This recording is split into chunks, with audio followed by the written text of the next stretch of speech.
अस्सलाम वालेकुम viewers, I am Hina Mahjabeen. I hope you all will be fine. हम study कर रहे हैं CS708 सॉफ्टवेयर रिक्वायरमेंट इंजीनियरिंग का कोर्स और today's topic is requirement elicitation specific techniques and lecture number 11। But lecture start करने से पहले अगर आप मेरे चैनल पर न्यू हैं दैन प्लीज़ मेरे चैनल को सब्सक्राइब कर दें और बेल आइकन को क्लिक करना मत भूलेगा ताकि अपकमिंग लेक्चर्स का नोटिफिकेशन आप तक पहुंच जाए। लाइक भी कीजिएगा, शेयर भी कीजिएगा। ओके जी, let's start from today's lecture that is about specific elicitation techniques. हमने प्रीवियस लेक्चर में रिक्वायरमेंट एलिसिटेशन का जो प्रोसेस है वो स्टार्ट किया था, उसके बारे में कुछ पढ़ा भी सही। देन हम आज जो स्टडी करने वाले हैं वो स्पेसिफिक टेक्निक्स हैं जो कि रिक्वायरमेंट एलिसिटेशन में यूज़ हो सकती हैं। 4 टेक्निक्स यहाँ पर हैं: interviews, scenarios, observations, social analysis and last one is requirement reuse. But आज हम स्टडी करेंगे इंटरव्यूज़ के बारे में। इंटरव्यू वैसे तो सबको पता है क्या है, यानी आप डिस्कस करते हैं और यानी जो भी क्वेश्चंस हो रिक्वायरमेंट गैदरिंग के लिए आप इंटरव्यूज़ को भी यूज़ कर सकते हैं। इसमें जो रिक्वायरमेंट इंजीनियर या एनालिस्ट है वो डिफरेंट स्टेक होल्डर्स को बुलाकर यानी उनका इंटरव्यू कंडक्ट करवाता है ताकि वो समझ सके कि उनकी जो रिक्वायरमेंट्स है वो क्या हैं। लेकिन अगर इंटरव्यूज़ को देखा जाए तो थोड़े से लेस इफ़ेक्टिव होते हैं किसी भी एप्लीकेशन की डोमेन को अंडरस्टैंड करने के लिए या कम्प्लीटली जो रिक्वायरमेंट्स है उनको एक्सट्रैक्ट करने के लिए। बिकॉज ऑफ ऑर्गेनाइज बहुत सारे पॉलिटिकल, सोशल, ऑर्गेनाइजेशनल इश्यूज़ होते हैं। हर किसी की अपनी टर्मिनोलॉजीज़ होती हैं, उसके अकॉर्डिंग उनकी जो ऑर्गेनाइजेशंस है वो वर्क कर रही होती हैं। तो अरेंजमेंट करवाना इंटरव्यू के लिए इंटरव्यूई और इंटरव्यूअर थोड़ा सा करना तो थोड़ा सा मुश्किल हो जाता है ऑर्गेनाइजेशनल इश्यूज़ के लिए की वजह से, इसलिए इसे थोड़ा सा लेस इफेक्टिव वे भी कहते हैं for requirement elicitation. Okay, let's see its definition. The requirement engineer or analyst discusses the system with different stakeholders and builds up an understanding of their requirements. यानी समझने की कोशिश करते हैं कि requirements क्या हैं उनकी। Interviews are less effective for understanding the application domain and the organizational issues due to terminology and political factors. मैं आपको ये पहले ही बता चुकी हूँ। चलें जी, इंटरव्यू स्टार्ट तो किया है हमने टॉपिक, तो उसकी टाइप्स 2 होती हैं। 2 टाइप्स के इंटरव्यूज़ होते हैं। एक है closed interviews, the second is open interviews. अगर क्लोज इंटरव्यूज़ की बात करूं तो आपके पास एक प्री डिफाइंड लिस्ट होती है, सिर्फ वही क्वेश्चंस आपने जो इंटरव्यू है उससे आस्क करने होते हैं, ठीक है, पूछने होते हैं, यानी रिक्वायरमेंट्स गैदरिंग के लिए। और ओपन इंटरव्यूज़ में ये होता है कि जो इंटरव्यूअर है वो इंटरव्यूई से जो चाहे ओपन माइंडेड यानी ओपन एंडेड वे में कोई भी क्वेश्चन चाहे, यानी उसको रिक्वायरमेंट्स इकट्ठी करनी है, गैदरिंग करनी है, तो वो जिस हद तक चाहे यानी ओपन एंडेड वे में उससे जो भी क्वेश्चन चाहे कर सकता है, कि लिमिटेड नहीं होता कि बस यही क्वेश्चन करने हैं, चाहे उसे जवाब मिला है नहीं मिला बस ख़त्म। ये ऐसा नहीं होता ओपन इंटरव्यूज़ में। जब तक उसे स्टेक होल्डर से उसके सिस्टम के बारे में या फिर स्टेक होल्डर से उसकी रिक्वायरमेंट के बारे में पता नहीं चलता, तब तक वो क्वेश्चंस अपनी मर्ज़ी से कर सकता है। Closed interviews, the requirement engineer looks for answers to a predefined set of questions. Open interviews, there is no predefined agenda and the requirement engineer discusses in an open-ended way what stakeholders want from the system. कौन सी ऐसी requirement है, कौन सी ऐसी चीज़ है वो system से चाहते हैं जो उनको उनके वर्क में सपोर्ट करेगी। इंटरव्यूइंग एसेंशियल्स, यानी कौन सी ऐसी चीज़ें हैं जो ज़रूरी हैं इंटरव्यूज़ कंडक्ट करवाने के लिए। तो फर्स्ट बात ये कर लें, हमने 2 टाइप्स पढ़ी जो कि क्लोज्ड इंटरव्यूज़ और ओपन इंटरव्यूज़ हैं। तो फर्स्ट तो इंटरव्यूअर्स जो हैं उनको ओपन माइंडेड होना चाहिए। वो ना जो प्री डिफाइंड कंसीव्ड जो नोशन है, यानी ख्याल करना कि प्री डिफाइंड जो क्वेश्चंस आपको गिवन हैं उसी को ही फॉलो कर रहे हैं और आपसे ओपन एंडेड वे में कोई क्वेश्चन नहीं किया गया, जबकि आपकी रिक्वायरमेंट्स का भी ठीक से पता नहीं चला इस वे में। तो प्री डिफाइंड क्वेश्चन जो हैं तो क्या है, ओपन माइंडेड होंगे, देन ही आप जो एग्जैक्ट रिक्वायरमेंट्स है उसको एक्सट्रैक्ट कर सकते हो इंटरव्यूज़ के थ्रू। और इसको स्टेक होल्डर्स को आप स्टार्टिंग पॉइंट दें, यानी डिस्कशन स्टार्ट करें, कहीं से कोई क्वेश्चन दे दें, कोई प्रपोजल दिखा दें या कोई एग्जिस्टिंग सिस्टम को डिस्कस करना स्टार्ट कर दें कि अच्छा इसमें आप काम कर रहे हैं तो इसमें क्या प्रॉब्लम है, या आप ये काम करते हैं तो इस तरह से करते हैं, अगर ऐसा हो जाए तो कैसा हो। इस तरह से आप डिस्कशन स्टार्ट करें तो स्टेक होल्डर कहते हैं ना, एक बार स्टार्ट हों तो फिर सारी बातें खुलती जाती हैं। इसी तरह से एग्जिस्टिंग सिस्टम को भी अगर आप लोग स्टार्ट करेंगे डिस्कस करना, तो वीकनेसेस जो सिस्टम की हैं या उनकी डिमांड रिक्वायरमेंट्स है वो खुद ब खुद एक्सप्लोर होना स्टार्ट हो जाएंगी। और इंटरव्यूअर्स जो हैं उनको ऑर्गेनाइजेशनल जो पॉलिटिक्स या उसके जो इश्यूज़ हैं, सोशल और पॉलिटिकल इश्यूज़ हैं, उससे अवेयर होना चाहिए ताकि वो अच्छे तरीके से डिस्कस कर सके स्टेक होल्डर्स के साथ या एम्प्लॉयज़ के साथ। अपने जो क्वेश्चंस है, ये रिक्वायरमेंट गैदरिंग ईजी हो जाएगी। Interviewers must be open-ended and should not approach the interview with preconceived notions about what is required. Stakeholders must be given a starting point for discussion. This can be a question, a requirement proposal, or an existing system. Interviewers must be aware of organizational politics. Many real requirements may not be discussed because of their political implications. यानी political implications यानी कुछ strategies होती हैं, कुछ organisations की हर organisation के अपने political implications होते हैं, पॉलिटिक्स होते हैं, सोशल इश्यूज़ होते हैं, उसको माइंड में रखकर इंटरव्यूअर जो है उसको डिस्कस करना चाहिए। Next we see learn about interview steps. Interview देखें, जब भी इंटरव्यू कंडक्ट करवाना होगा तो उसके लिए कुछ स्टेप्स हैं प्रॉपर वे में, क्योंकि अगर प्लानिंग से वर्क किया जाए तो बेस्ट वे में सक्सेसफुली होता है वर्क, बजाय इसके कि आप बस शुरू हो गए हैं और काम आपको पता नहीं है जाना कहाँ है, यानी गोल ही नहीं पता आपको। तो इंटरव्यू स्टेप्स होते हैं। फर्स्ट हमारा जो स्टेप होता है वो प्रिपेयर करना, कि इंटरव्यू के लिए प्रिपेयर हो रहे हैं, देन उसको कंडक्ट करवाना। कंडक्ट करवाने के भी फर्दर स्टेप्स हैं जिसमें ओपनिंग होगी, कंडक्ट करवाने में ओपनिंग होगी, देन आप बॉडी राइट करेंगे, देन क्लोजिंग होगी उसकी जो कंडक्ट करवाया आपने इंटरव्यू, देन फॉलो थ्रो यानी क्लोजअप जिसे कहेंगे, आपने जो आपने किया उसको क्लोजअप यानी फॉलो थ्रो या फिर आप फीडबैक इस तरह से कुछ लेना। तो ये मैं वन बाय वन आपको स्टेप बाय स्टेप ये बताती जाती हूँ क्या होता है। फर्स्ट हमारा है prepare for the interview. Prepare for the interview में भी पार्ट्स आ जाते हैं बिफोर डेवलपिंग क्वेश्चंस। हमें बताया गया था कि लिस्ट जैसे क्वेश्चंस की, क्योंकि आप अगर कुछ इंटरव्यू करना है आपने, तो थोड़ा सा आप ख़ुद भी इंटरव्यूअर भी प्रिपरेशन करता है, तो इसके लिए लिस्ट जैसे क्वेश्चंस की होती हैं, या क्या पूछना है या क्या ऑब्जेक्टिव है मेरा इंटरव्यू का, या किस तरह से कंडक्ट करवाना है, ये सारी चीज़ें देखनी पड़ती हैं, देन जाके इंटरव्यूज़ कंडक्ट होते हैं। प्रिपेयरिंग फॉर द इंटरव्यू के लिए भी 2 पार्ट्स हैं जो हम डिस्कस करेंगे। फर्स्ट है बिफोर डेवलपिंग द क्वेश्चंस, यानी क्वेश्चन डेवलप करने से पहले। नेक्स्ट पार्ट है आफ्टर कंडक्टिंग द इंटरव्यू। भी डेवलप करने से पहले क्या करना है, आप देखें क्वेश्चन राइट करने से पहले या बनाने से पहले या लिस्ट आउट करने से पहले आपको ये पता होना चाहिए कि ये जो इंटरव्यू है ये किस वजह से, किस पर्पज़ से, या ऑब्जेक्टिव क्या है इस इंटरव्यू को कंडक्ट करवाने का। और इंटरव्यू कंडक्ट या तो आपने, क्योंकि आप प्रिपरेशन कर रहे हैं, आप या तो एक पर्सन कंडक्ट करवाएगा यानी करेगा इंटरव्यू, या फिर हो सकता है कि टीम ऑफ मेंबर्स हैं। तो इसके लिए अगर तो एक पर्सन है ओके राइट, लेकिन अगर एक से ज़्यादा हैं या टीम मेंबर्स हैं, बहुत सारे हैं, तो आप उसको हर किसी का रोल असाइन करना पड़ेगा, कांटेक्ट करना पड़ेगा इंटरव्यूई से, यानी इंटरव्यू को आप लेटर भेजें या इंटरव्यू लेटर जिस तरीके से जॉब के बाद या इस तरह भेजते हैं, तो उसमें आप टाइम बताएंगे, प्लेस जैसे वेन्यू कहते हैं, लॉजिस्टिक बताएंगे इंटरव्यू का, या आउटलाइन करेंगे किस वजह से इंटरव्यू हो रहा है या किस किस्म का इंटरव्यू हो रहा है। सपोज करें टाइपिंग टेस्ट है, मैं वैसे एग्जांपल दे रही हूँ सिंपल सी, इधर तो बात नहीं हो रही, टाइपिंग टेस्ट है, साइकोलॉजिकल टेस्ट है आपका, तो इंटरव्यू जो भी है जिस किस्म का भी है, तो आप पर्पज़ और फॉर्मेट बताएंगे, आउटलाइन करेंगे और बैकग्राउंड इन्फॉर्मेशन ऑब्टेन करेंगे कि किस तरह से ये पहले से था और अब कैसे हम लोग इसको करवा सकते हैं। अच्छा जी, ये चीज़ें चलें इसको रीड करते हैं। Before developing questions, define the purpose and objectives, determine whether the interview should be conducted by one person or a team, define roles for team members, contact interviewee. अच्छा, मैं आपको बता दूं, इंटरव्यूई जो इंटरव्यू के लिए सपोज करें मैं आपका इंटरव्यू ले रही हूं और आप इंटरव्यू दे रहे हैं, तो इंटरव्यूई आपको कहा जाएगा, जो इंटरव्यू कर ले रहा है उसे इंटरव्यूअर कहा जाएगा। ये इंटरव्यूई कौन है, जिसको इंटरव्यू के लिए लेटर भेजा जाएगा, जो देने आएगा, ठीक है। Contact interviewee to arrange time, place and logistic of the interview and outline the purpose and format, obtain background information। ये तो हो गया develop before developing questions।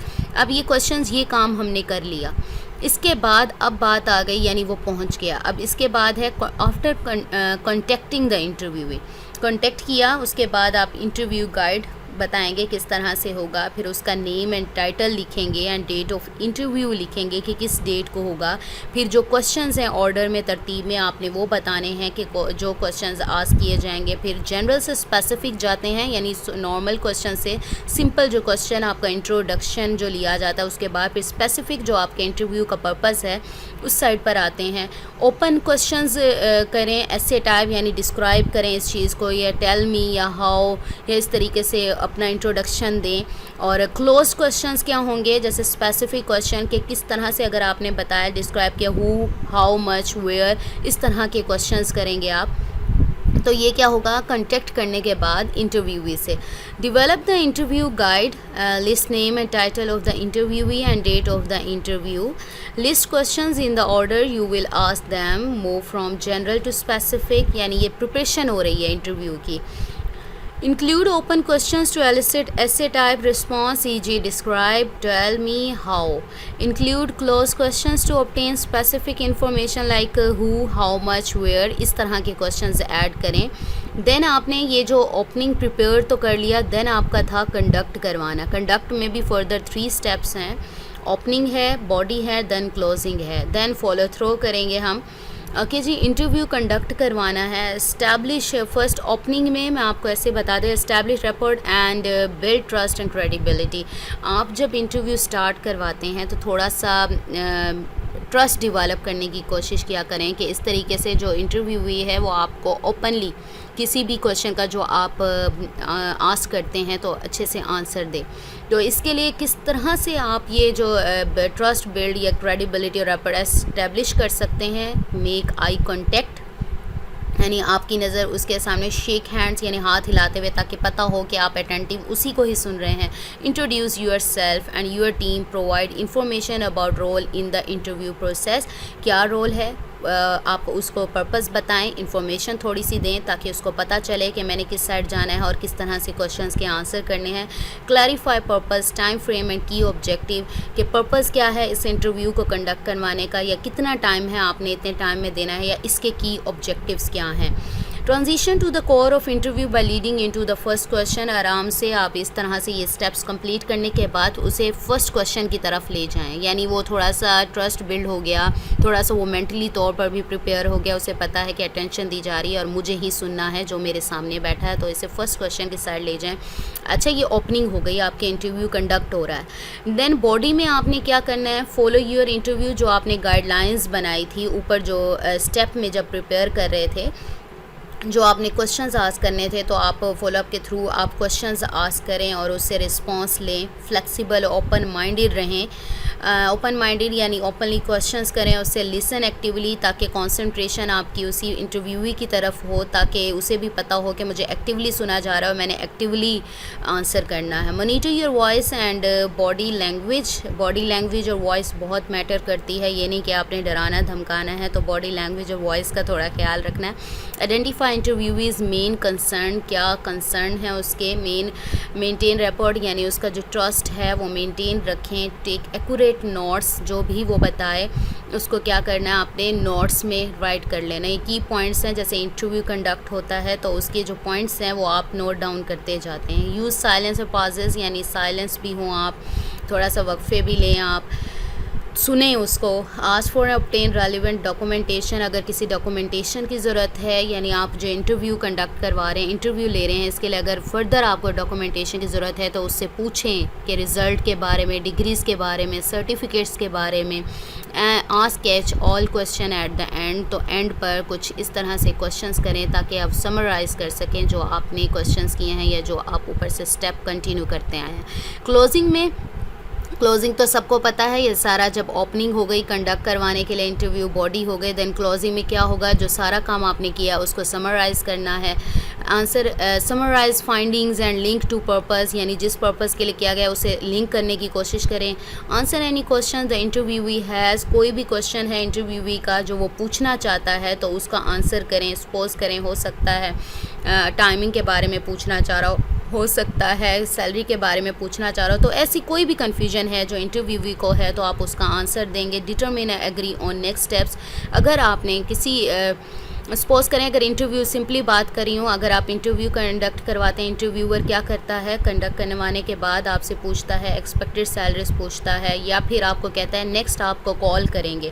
अगर आप एग्री हैं तो आप कहते हैं हाँ जी हम रखना चाहते हैं तो कल से ज्वाइनिंग करें। इस तरह के कुछ स्टेप्स हैं, या नेक्स्ट कोई प्रोसेस है या नेक्स्ट कोई इंटरव्यू है तो उसके बारे में इन्फॉर्म करते हैं। Set next meeting if necessary, ये बता चुकी हूँ। Thank the interviewee for his or her input and for taking the time to meet with you. End में जैसे शुक्रिया अदा करते हैं इंटरव्यूई का कि आपने हमें टाइम दिया, आप इंटरव्यू देने आए, बेस्ट ऑफ लक, या इस तरह से कुछ नोट दे दिया जाए तो अच्छी बात है अगर अप्रोप्रिएट हो तो।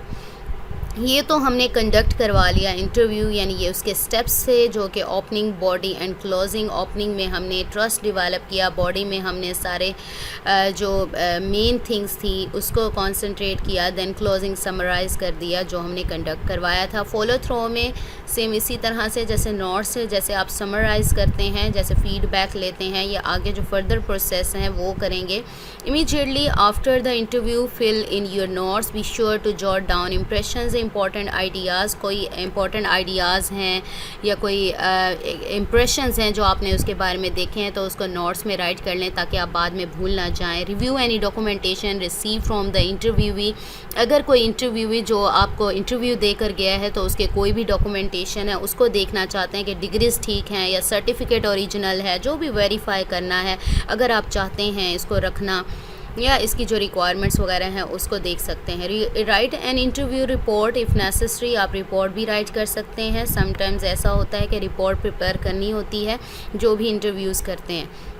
Follow up on leads obtained during the interview, contact other potential interviewees, research other data sources। आप दूसरों को भी, यानी आपने किया है तो दूसरों की साइट देख सकते हैं, दूसरे जो पोटेंशियल इस जैसे या इससे भी अच्छे इंटरव्यूअर्स हैं उनको देखें, दूसरे रिसोर्सेज से इंफॉर्मेशन लेने की कोशिश करें। Follow up in agreed upon next steps, अगर आप एग्री हैं इन सारी चीज़ों पर देन आप नेक्स्ट स्टेप्स को फॉलो कर सकते हैं। Send a thank you note to the interviewee if appropriate, जैसा ऊपर भी बताया।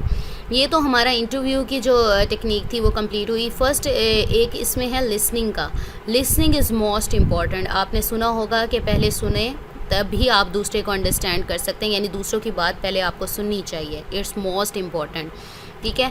तो इससे क्या होगा, सुनने से आपका जो क्लाइंट या कस्टमर है तो वो एक तो उसे पता होगा कि अटेंशन है मेरी तरफ और मेरी ही प्रॉब्लम सुनी जा रही है, और वो अच्छे तरीके से अपने जो एक्सप्लोर कर सकेगा, अपने जो आइडियाज़ हैं या अपनी रिक्वायरमेंट्स हैं या डिमांड है उसको किसी के सामने भी, यानी अपने जो भी ऑनर है किसी के सामने। तो इसमें भी स्टेप्स होते हैं। फर्स्टली हम देखते हैं the art of listening is most important. You can best impress your client by listening and giving due attention to what the client or customer is saying. This requires effort on part of the interviewer. Interviewer की effort लगती है। Listening steps हैं, first hair है, next interpret है, then response है। Hair में यानी आप जो बात वो कर रहा है उसको सुने, जितना सुन सकते हैं सुने, ताकि आप अपनी अटेंशन दें, कंसंट्रेट करें वो मैसेज जो दे रहा है, और जो डिस्ट्रैक्शंस हैं उसको ख़त्म करने की कोशिश करें इस तरह से ताकि जो कंसंट्रेशन है आपका उसी की साइड रहे और सामने जो इंटरव्यूवी है उसको भी पता हो कि मेरी ही बात सुनी जा रही है। नेक्स्ट इंटरप्रेट, जो उसने कहा है उसके जेस्चर्स हो गए, फेशियल एक्सप्रेशन और टोन ऑफ वॉइस है उसको अंडरस्टैंड करने की कोशिश करें, उसका एटीट्यूड देखें, मैसेज जो उसने दिया है उसको अंडरस्टैंड करें, समराइज़ करें। देन रिस्पॉन्ड, आपने जो सुना जो देखा उसको रिस्पॉन्ड करना है, आपने किस तरह से कर सकते हैं। लास्ट इज़ इवैल्यूएट करना, यानी सारे जो स्टेप्स आपने किए हैं उसको इवैल्यूएट करेंगे। Let's see these steps one by one. That is here. Listen to learn as much as you can so that you will know how to respond. यानी आप सुनेंगे तो आपको पता चलेगा कि किस तरह से रिस्पॉन्ड करना है। यानी आप किसी की बात सुनते हैं, सुनने के बाद ही आप उसका आंसर कर सकते हैं। जब तक आप किसी की बात कम्प्लीटली अंडरस्टैंड नहीं करेंगे, सुनेंगे नहीं, then you can't respond. Okay जी, नेक्स्ट है give the speaker your undivided attention, don't just wait for your turn to speak. यानी अनडिवाइडेड ना हो, अटेंशन वेट ना करें, ठीक है, स्पीकर को बोलने दें। Concentrate on the message not the person, आपका जो कॉन्सेंट्रेशन है वो मैसेज की तरफ होना चाहिए ना कि पर्सन, यानी पर्सन को लगे मेरी साइड है वो बेचारा कंफ्यूज हो जाए। डोंट इंटरप्ट, सबसे बड़ी बात हमें भी कहा जाता है डोंट इंटरप्ट, यानी भाई अमल दखल, यानी आपने बात को काटना नहीं है, उसकी बात सुने। Tune out distractions such as interfering noises, wandering thoughts, emotional reactions to the speaker's message. Distractions को बेहतर बनाएं. Suspend judgment about the message until you have heard all the facts. जब तक आप सारे facts नहीं सुन लेते तब तक कोई भी judgment ना करें, कोई भी decision ना लें. Take notes on the speakers की पॉइंट्स इफ़ अप्रोप्रिएट. जो उसने कहा की पॉइंट्स थे तो उसके नोट्स बनाएं, यानी आप राइट डाउन करते जाएं कि अच्छा ये बात है, इसका ये आइडिया है, क्योंकि रिक्वायरमेंट गैदरिंग हो रही है तो आप ये राइट करते जाएं अच्छा ये पॉइंट है. राइट डाउन करने से ये होता है कि एक तो आप भूलते नहीं हैं और हर पॉइंट आपका नोट हो जाता है. Learn to manage your own emotional filters, personal blinders and biases which can keep you from hearing what is really being said. तो आप इसको मैनेज करें अपने इमोशंस को और जज्बात जो भी होते हैं, तासुबात को, ताकि आप सुन सकें जो वो कहने की कोशिश कर रहा है. नेक्स्ट इज़ इंटरप्रेट, यानी समझना जो वो कह रहा है. Observe the speakers non verbal cues, इशारों को समझें जिसमें gestures, facial expression, tone of voice, आपकी वॉइस आ जाती है, इशारे आ जाते हैं, फेस के एक्सप्रेशंस आ जाते हैं. Factor them into your interpretation, और उसे अपनी इंटरप्रिटेशन उन्हें समझ अंडरस्टैंडिंग में उसको नोट डाउन करें. Listen for the attitudes and motivates behind the words, motives behind the words. Attitude देखें और उसको देखें कि वो उनके उसके वर्ड है, जो वर्ड्स वो यूज़ कर रहा है, जो वो बोल रहा है, उसके बारे में और क्या है समझने की कोशिश करें. Listen for the speakers needs and wants. Speaker यानी अगर आप रिक्वायरमेंट गैदरिंग यानी रिक्वायरमेंट एलिसिटेशन में है, ये टेक्निक यूज़ कर रहे हैं, तो आप सुनेंगे उसकी नीड्स, वांट्स यानी रिक्वायरमेंट्स देखेंगे, because it's our main purpose. Put the message broader context, यानी जो मैसेज है उसको अच्छे तरीके से समझे. Integrate what you have just heard into what you already know about the speaker subject. देखें यानी समराइज़ करें, यानी उसको देखें कि उसने क्या कहा है, आपने क्या सुना है, या आप उसके बारे में क्या जानते हैं ऑलरेडी इस सब्जेक्ट के बारे में या फिर स्पीकर के बारे में. रिस्पॉन्ड करना है. Non verbal response to the message, अगर वो बोल रहा है सब कुछ आप देख रहे हैं तो उसके नॉन वर्बल रिस्पॉन्ड दे सकते हैं. मेक आई कॉन्टैक्ट, नॉड अफर्मेटिवली, यानी आप सर से इशारा करें कि आप सुन रहे हैं, यानी उसी को ही सुन रहे हैं. अपने क्लास में देखा होगा कि टीचर बोल रहा होता है और स्टूडेंट ऐसे सर हिला रहे होते हैं कि सबसे ज़्यादा उन्हीं को ही समझ आ रही होती है, जबकि मेरे ख्याल में उन्हीं को नहीं आ रही होती है. Okay, use facial expression gestures to indicate that you are listening. अपने फेशियल एक्सप्रेशन यानी जेस्चर से, अपने इशारों से, कि फेस के एक्सप्रेशंस जो हैं उससे इंडिकेट करें कि आप उसी को ही सुन रहे हैं. क्योंकि जब उसे लगे कि कोई सुन ही नहीं रहा तो उसका जो इंटरेस्ट है जो वो बताने का जो बता रहा था बिल्कुल ओपनली, तो वो ख़त्म हो जाएगा और जो आप रिक्वायरमेंट्स जो आप चाह रहे हैं अपने क्वेश्चंस के आंसर वो आपको ओपनली नहीं मिलेंगे. वर्बल रिस्पॉन्स, अब नॉन वर्बल में तो ये चीज़ें आती हैं. वर्बल में क्या आता है, ask questions and probe to get more specific information, sure understanding. आप उससे मोर स्पेसिफिक इन्फॉर्मेशन लें, क्वेश्चंस आस्क करें और उसको अंडरस्टैंडिंग में लाएं, यानी आप जो समझना चाह रहे हैं, जो रिक्वायरमेंट निकालना चाह रहे हैं वो निकाल सकें. Rephrase the message using different words to check the meaning. Phrase करें, यानी आपके पास एक मैसेज है उसको डिफरेंट वर्ड्स में, डिफरेंट वेज़ में थोड़ा घुमा फिरा कर देखें, अच्छा ऐसे हो तो क्या होगा, या क्या कहने की वो कोशिश कर रहा था. Make empathetic remarks that acknowledge you understand the speakers feelings without offering opinions और जजिंग हिम और हर. ओपिनियन लिए बगैर या फिर जजमेंट किए बगैर आप थोड़े से हमदर्दाना रिमार्क्स भी दे सकते हैं, ताकि उसकी स्पीकर की जो फीलिंग्स हैं उसको अंडरस्टैंड किया जा सके, कि उसे लगे कि आप उसको अंडरस्टैंड कर रहे हैं. ठीक है, थोड़ा सा रिलीफ देना पड़ता है. नेक्स्ट जो आपने ये जो स्टेप्स किए हैं, 3 हेयर कर लिया, इंटरप्रेट कर लिया, रिस्पॉन्ड कर लिया, देन इवैल्यूएट करें. Identify the main point of the message and it's spotting evidence. Main message क्या था, मेन पॉइंट क्या था मैसेज का, उसको स्पॉटिंग जो एविडेंस आपने इकट्ठे किए, यानी उसमें स्पीकर में आपने क्या देखा. क्लैरिफाई फैक्ट्स, परसेप्शंस, ओपिनियंस, यानी क्या फैक्ट्स थे, क्या परसेप्शन और क्या ओपिनियन आप बनाते हैं. Distinguish between fact and opinion, हकीकत क्या है, ओपिनियन क्या बनाया आपने. Group facts in like categories and logical order. Importance chronology, यानी आप तरतीब से, इम्पोर्टेंस के लिहाज से उसको तरतीब दें, नंबरिंग में या डेट्स वाइज या नंबर वाइज इसको अरेंज करें कि कौन सी चीज़ ज़्यादा इंपॉर्टेंट है जो आपने रखनी है पहले.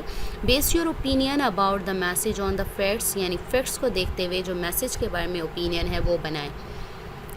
Use the total message, the needs, the context and the context, the follow through on what you hear. तो फॉलो थ्रो जो हमारा है वो कंप्लीट हो जाएगा। नीड्स देखें, कॉन्टेक्स्ट कंटेंट देखें, यूज़ द टोटल मैसेज, जो आपने ऊपर ऑब्ज़र्व किया उसको फॉलो थ्रो में देखें। ओके जी, नेक्स्ट हमारी जो टेक्निक है वो ब्रेनस्टॉर्मिंग है। यहाँ पर इतना ज़्यादा डिटेल में तो डिस्क्राइब नहीं किया हुआ, लेकिन फर्दर लेक्चर्स में इंशाल्लाह हम इसको डिटेल में पढ़ेंगे। बट यहाँ पर 4 पॉइंट्स में इसको first facilitated application specification technique है, जिसमें ग्रुप वर्क होता है, ग्रुप एक्टिविटी है और ऑल मेंबर्स को इक्वल मतलब कह लें इक्वल पार्ट लेते हैं, पार्टिसिपेट करते हैं, इक्वली करते हैं। और इसमें ऑफ साइड जो मीटिंग लोकेशन है प्रेफर्ड होती है, यानी मीटिंग के ज़रिए होता है। यहाँ तो इंटरव्यू किया ना, एक इंटरव्यूई था और एक इंटरव्यूअर था, इंटरव्यूअर इंटरव्यू ले रहा था। ब्रेनस्टॉर्मिंग में एक टीम वाइज यानी एक टीम मीटिंग कंडक्ट होती है और उसमें हर कोई अपने ओपिनियंस, जो अपने फैक्ट्स है, अपनी रिक्वायरमेंट्स है वो बताता है। So we have completed our today's lecture, that was lecture number 11, and about the techniques of requirement elicitation, and we discussed about interview and next we will discuss about scenario and observation, social analysis, requirement reuse. Okay जी, मुझे अपनी दुआ में याद रखिएगा, अपना ख्याल रखिएगा। टेक केयर, अल्लाह हाफिज़।